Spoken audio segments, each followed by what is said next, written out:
নমস্কার, হৈমন্তী কণ্ঠ থেকে আমি হৈমন্তী রায় চলে এসেছি বন্ধুদের সঙ্গে গল্প করতে, পরিচয় করিয়ে দিতে একজন মানুষের সঙ্গে যে ফটোগ্রাফিকে এবং ভিডিওগ্রাফিকে নিজের প্রফেশন হিসেবে শুধু বেছে নিয়েছে তাই নয়, এই কাজটিতে সে অত্যন্ত সফল এবং বয়সে যদিও আমার থেকে খুব ছোট, কিন্তু আমি ওর কাজের পদ্ধতি দেখেছি এবং ওর কাজ করার মধ্যে দিয়ে ও যে মানে কতটা গুরুত্বপূর্ণ কাজ করে এবং কত ভালো কাজ করে, যারা ওর সঙ্গে কাজ করেছেন তারা জানেন, মানে ওকে দায়িত্ব দেওয়া যায়।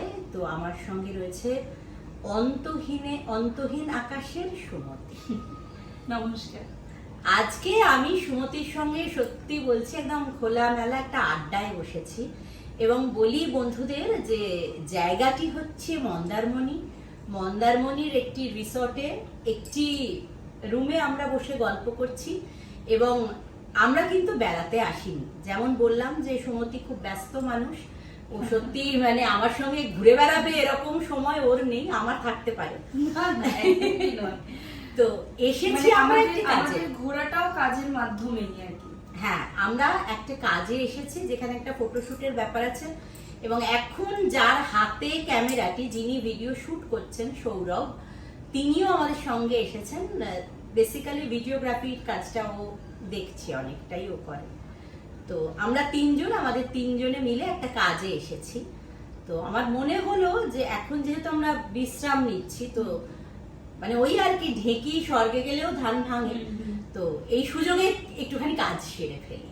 তো যেহেতু ওকে পেয়েছি, ওকে এরকম পাওয়া যায় না তো বসে বসে গল্প করার, তো আমার কয়েকটি কৌতূহল আছে আর কি। কারণ দেখ, আমরা প্রফেশন বলতে, পেশা বলতে যেগুলোকে খুব জানি, বিশেষ করে আমি এক্ষেত্রে মেয়েদের কথা বলবো, পুরুষদের ক্ষেত্রে তো তারা যে কোনো প্রফেশনই আমরা ধরেই নিই যে তারা পারবেন, এটা মানে সমাজ বলো পরিবার থেকে বলো খুব একটা বিধি নিষেধ আসে না যে রোজগার করতে হবে, একটি পুরুষ জানে এবং সে যে ফিল্ডে ভালো সেই কাজ করে। মেয়েদের ক্ষেত্রে অনেক সময় অনেকে বাধা দেয়, এই যে তুই এই যে প্রফেশনটা করছিস এবং তুই একটি বাঙালি মধ্যবিত্ত পরিবারের মেয়ে, আমি জানি এই ধরনের কাজ করতে গেলে মাঝরাতে উঠে বেরোতে হয়, ভোর রাতে ফিরতে হয়। হ্যাঁ, হয়তো রাত্রির 11টা 11:30 অব্দি একটা প্রোগ্রাম চলেছে, ও শুট করেছে, তারপরে ও বাড়ি ফিরছে এবং ওর বাড়ি মফস্বলে, ও কলকাতায় একদম প্রপার কলকাতায় থাকে না। আবার হয়তো খুব, যেমন আজকেই এই কাজটি করার জন্য ভোরবেলায় 4টের সময় বেরিয়ে আমার বাড়িতে এসেছে, ভোর 4টে, বুঝতেই পারছেন। তো এইরকম যে তোকে এত যাতায়াত করতে হয় এবং বিভিন্ন জায়গায় চলে যেতে হয়, তোর বাড়ি থেকে অনেক দূরে দূরে তুই গিয়ে শুট করছিস, কোথাও হয়তো তুই রাতে ফিরতেই পারলি না, এরকম তুই এরকম তো হয়। তো এইরকম একটা প্রফেশন যখন তুই বাঁচছিস এবং যেখানে ভীষণ একটা চ্যালেঞ্জিং প্রফেশন, অলরেডি অনেকে রয়েছে প্রতিষ্ঠিত, সেখানে তুই ঢুকছিস, তুই জানিস কাজের মাধ্যমে তোকে আস্তে আস্তে বেরিয়ে আসতে হবে, নাম করতে হবে। এবং আমি যতদূর জানি যে ইকুইপমেন্ট গুলো আমি দেখেছি তোর সঙ্গে বেশ কস্টলি, এর পিছনে একটা খরচা আছে এবং এই ধরনের ইকুইপমেন্ট হ্যান্ডেল করতে গেলেও নিশ্চয়ই একটা প্রশিক্ষণের দরকার আছে। আমি কিনলে তো আমি পারবো না চালাতে, এ তো মোবাইলে ছবি তোলা নয় যে কেউ তুলে নিলেন, এর মধ্যে একটা অনেক কিছু আছে, আমি দেখেছি তুই করিস কাজগুলো। তো তুই কি ছোট থেকেই ভেবেছিলি তুই এই প্রফেশনে আসবি? তাহলে শুরুটাই বলি। হ্যাঁ, মানে যখন এটা বলতে হয় তখন তাহলে শুরু থেকেই শুরুটা করতে হয়। প্রথমত আমি এই প্রফেশনে আসবো আমি কখনো এর আগে ভাবিনি। আচ্ছা, আমার খুব মানে ইচ্ছে ছিল যে আমি কোনো একটা সরকারি চাকরি হোক, সেটার জন্যই আমি প্রিপারেশন নিচ্ছিলাম মূলত। তো এই যে 2016-17 থেকে যে পুরো একদম মানে ভাবনা চিন্তাটা একদম ঘুরে গেল, এইদিকে চলে এলো, এটার পিছনেও একটা মানে অবশ্যই কারোর তো ইন্সপিরেশন থাকে নিশ্চয়ই, আর তুমি জানোই তার জন্য দিদি ভাই, তিনি তো মানে সবার আগেই ওনার ইন্সপিরেশন। আমার তখন ক্যামেরা ছিল না, আমার একটি বন্ধু ওর ক্যামেরা দিয়ে আমি মূলত ওর ক্যামেরা থেকে আমি টুকটাক মানে তখন ডিএসএলআর সবে উঠেছে এবং খুব মানে কি বলবো আমি খুব বিগিনার্স লেভেলের যে ক্যামেরা হয় সেই ক্যামেরাই ওর ছিল। বিয়েতে কাজ ওটা হ্যাঁ, কাজ ওটাতে কাজ নয়, আমি আমার শখে হ্যাঁ শখে শখে তুলতে শুরু করি। দিদিভাই কোনো এক সময় দীর্ঘদিন দেখেছেন যে আমার ওটার ইন্টারেস্টটা কতটা, সেখান থেকে উনি ইনিশিয়েটিভ নিয়ে যে আমি এটা প্রফেশনালি করতে পারি, তার জন্য একটা কোর্স করা দরকার, সেই কোর্সের মানে সমস্ত খরচাটাই তিনি ব্যয় করেন। আচ্ছা, আমি ব্রততী পরম্পরা থেকে আমাকে একটা স্পন্সর করা হয় এই পুরো কোর্স ফিটা। আচ্ছা, তো ফলে আমি লাইট অ্যান্ড শ্যাডো থেকে আমি এটা কোর্সটা কমপ্লিট করি। এটা বন্ধুরা জেনে নিশ্চয়ই মানে কিছুটা অবাক এবং কিছুটা খুশিও হবেন। আমার মনে হয় গুরু এইরকমই হয়, এরকমই। তুমি তো তার কাছে নিশ্চয়ই মানে আবৃত্তি চর্চা করতে গিয়েছিলি। একদমই তাই। এবং উনি যে এই যে আমি আবৃত্তির থেকেও যে আমার ক্যামেরার প্রতি যে একটা আগ্রহ, ছবি তোলার প্রতি যে আমার একটা আগ্রহ, এটা উনি বুঝতে পেরে যে সেই দিকে ঠেলে দেওয়া, এবং শুধু ঠেলে দেওয়া নয়, তার জন্য যা যা প্রয়োজন সেটাও দেওয়া, পুরো ব্যাকআপ করা একদম। এবং আরো একটা কথা এই প্রসঙ্গে বলি, আমার অনেক পরিচিত বন্ধু আছেন যারা অত্যন্ত অসাধারণ কাজ করেন, দীর্ঘদিনের তাদের অভিজ্ঞতা, কিন্তু তারা কোন রকমের কাজের সোর্স পান না। এটা একটা কিন্তু বিরাট আমাদের এই যে আমি বললাম যে হৈমন্তীদি যে আমরা তো একটা শিল্প চর্চা করি, মানে ক্যামেরার ফটো তোলাই হোক, আবৃত্তি হোক, গান বলো, তুমি নাচ বলো, যে কোনো ক্ষেত্রেই প্রতিষ্ঠিত হতে গেলে, প্রতিষ্ঠা পেতে গেলে বা পরিচিতি বাড়াতে গেলে একটা কোথাও গিয়ে একটা তোমার সোর্সের কিন্তু খুব প্রয়োজন। কারণ আমি নিজে যতটা আমি এগোবো সেটা একটা দীর্ঘ একটা সময়, বিরাট একটা সময় সাপেক্ষ ব্যাপার, এবং আমার স্কিলটা ততটাই একটা মানে হাই স্কিলের স্কিল আমাকে আমার থাকতে হবে, যার জন্য আমি সেই জায়গাটা পেতে পারি।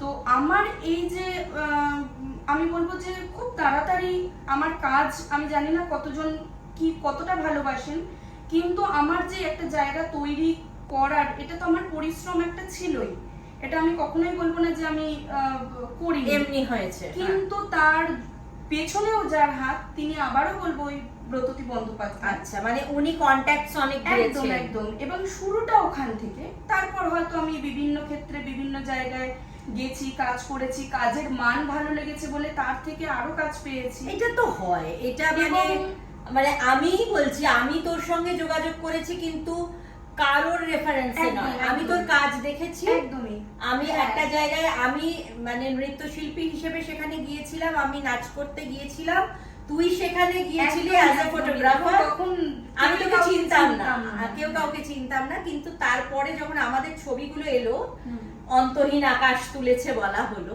আমি তখন তোর নামও জানতাম না।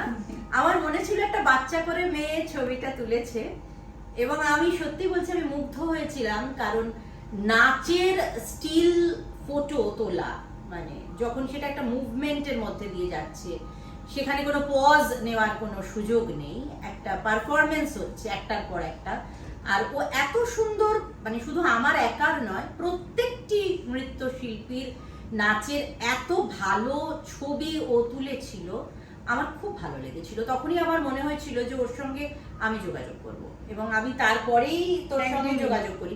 তো ওই কথাটাই বলছি যে শুরুতে হয়তো একজন লাগে, হ্যাঁ, মানে প্রত্যেকের জীবনেই লাগে।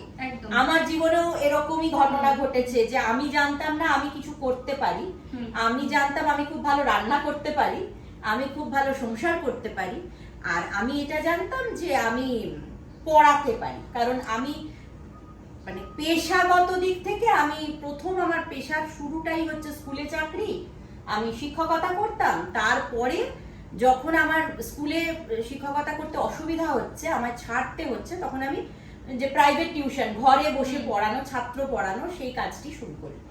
তো আমার ওই স্কুলে পড়ানোর একটি অভিজ্ঞতা আছে, ঘরে পড়ানোর অভিজ্ঞতা আছে, আমি জানতাম আমি পড়াতে পারি, আর আমি রান্না করতে ভালোবাসি, আমি তুমুল রান্না করতাম, তখন আমার বন্ধু বান্ধবরাও জানে আমি রান্না করতাম আর ছবি পোস্ট করতাম, আর সংসার করতে ভালোবাসি, আমি ঘোর সংসারী মানুষ। তো কিন্তু আমার একটি গল্প আছে, কেউ একজন আছে যে আমাকে বুঝতে সাহায্য করেছিল, এর বাইরেও তোমার কিছু আছে। এবং তারপরে আমি কাজ করছি, কতটা কি পাচ্ছি পরের কথা। তো তোর ক্ষেত্রেও এটা আমি দেখলাম। তো সুমতির সঙ্গে আমি ওর প্রফেশনটা নিয়ে একটি পডকাস্ট করব, যেখানে প্রচুর প্রশ্ন থাকবে এবং যারা এই প্রফেশনে আসতে চান তাদের জন্য প্রচুর ইনফরমেশন থাকবে, তথ্য থাকবে, এবং সেটি ভীষণ একটা মানে ঠিকঠাক পডকাস্ট আমার করার ইচ্ছে রয়েছে। খুব শীঘ্রই সুমতিকে নিয়ে স্টুডিওয়ে আসছি।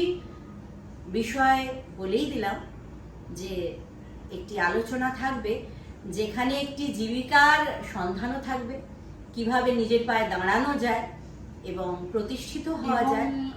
একটা ছোট্ট কথা বলি প্রসঙ্গে, শেষ করার আগে আমরা হয়তো পরবর্তী কোনো এপিসোডে আসবো, ডেফিনেটলি আমরা আসবো। এই যে তুমি শুরুতেই বললে যে এই শুরুটা বা এই যে বাধা, এই প্রফেশনটায় আসতে গেলে যে একটা বাধার সম্মুখীন হতে হয়েছিল কিনা বা কিরকম, সেটাও তো একটা মানে একটা ফেজ গেছে, একটা সময় গেছে, সেই গল্পও থাকবে। একদম মানে একটি কাজ শুরু করতে গেলে কি কি সমস্যা আসতে পারে, সেই সমস্যাটিকে আপনি সমস্যা না ভেবে যদি সেটা আপনি যদি একটু লড়াই করে নিতে পারেন, একটু যুদ্ধ করতে পারেন, তাহলে আপনি কোথায় পৌঁছতে পারেন এবং কিভাবে নিজের প্যাশনকে, নিজের স্বপ্নকে নিজের পেশায় পরিণত করতে পারেন, সেই গল্প নিয়ে আসছি খুব তাড়াতাড়ি। সঙ্গে থাকবে অন্তহীন আকাশে সুমতি। তোমাকে আমার তরফ থেকে আমন্ত্রণ রইল হৈমন্তীর কণ্ঠে চ্যানেলে। আমরা আসছি খুব তাড়াতাড়ি এবং অনেক ইনফরমেশন থাকবে বন্ধুদের জন্য, বিশেষ করে সেই সব বন্ধুদের জন্য যারা এই ছবি তোলা বা ভিডিও তোলা, এই ফটোগ্রাফি, ভিডিওগ্রাফি এই ধরনের কাজকে পেশা করতে চাইছেন। তাদের অনেক সুলুক সন্ধান দেব, আমি না, সুমতি। নমস্কার।